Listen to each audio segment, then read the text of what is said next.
नमस्कार विद्यार्थी मित्रांनो, जनरल नॉलेज इन मराठी या यूट्यूब चॅनलवर तुमचं स्वागत आहे। जर चॅनलवर नवीन असाल तर लगेच सबस्क्राइब करा। नेहमीप्रमाणे आजचे 20 प्रश्न। तर सुरुवात करूया व्हिडिओला। पहिला प्रश्न आहे, गेटवे ऑफ इंडिया कोठे आहे? उत्तर आहे गेटवे ऑफ इंडिया मुंबईमध्ये आहे। प्रश्न दुसरा आहे, पंचायत राज्य समितीचे सचिव कोण असतात? उत्तर आहे गट विकास अधिकारी हा पंचायत राज्य समितीचा सचिव असतो। प्रश्न तिसरा आहे, आधुनिक मराठी कवितेचे जनक कोणाला म्हणतात? उत्तर आहे केशवसूत यांना आधुनिक कवितेचे जनक म्हणतात व त्यांचं पूर्ण आहे प्रल्हाद केशव आत्रे। प्रश्न चौथा आहे, जगातील सर्वात गरीब देश कोणता आहे? उत्तर आहे भूतान हा जगातील सर्वात गरीब देश आहे। प्रश्न पाचवा, पुणे येथे सार्वजनिक सभेची स्थापना कोणी केली? उत्तर आहे वासुदेव गणेश जोशी यांनी पुणे येथे सार्वजनिक सभेची स्थापना केली। प्रश्न सहावा आहे, सोलापूर कशासाठी प्रसिद्ध आहे?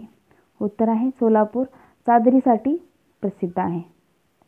प्रश्न सातवा, आझाद हिंद सेनेची स्थापना कोणी केली? उत्तर आहे रासबिहारी बोस यांनी आझाद हिंद सेनेची स्थापना केली। प्रश्न आठवा, राष्ट्रीय सभेची स्थापना कोणी केली? उत्तर आहे A.K. ह्यूम यांनी राष्ट्रीय सभेची स्थापना केली। प्रश्न नववा आहे, डिस्कव्हरी ऑफ इंडिया हे पुस्तक कोणी लिहिले?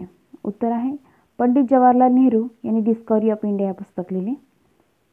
प्रश्न दहावा आहे, थॉट्स ऑफ पाकिस्तान हे पुस्तक कोणी लिहिले? उत्तर आहे डॉक्टर बाबासाहेब आंबेडकर यांनी थॉट्स ऑफ पाकिस्तान हे पुस्तक लिहिले। प्रश्न 11वा आहे, पहिले मराठी वृत्तपत्र कोणते? उत्तर आहे दर्पण। प्रश्न 12वा, लोकसभेमध्ये एकूण किती सभासद असतात? तर लोकसभेमध्ये एकूण 552 सभासद असतात। राज्यसभेमध्ये एकूण किती सभासद असतात? उत्तर आहे 250 सभासद असतात।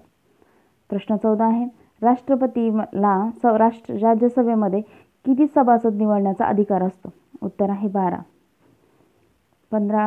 प्रश्न 15वा, राज्यसभेमध्ये सभासदांची मुदत किती वर्ष असते? उत्तर आहे 6 वर्ष। प्रश्न 16 आहे, राज्यसभेमध्ये पदसिद्ध अध्यक्ष कोण असतो?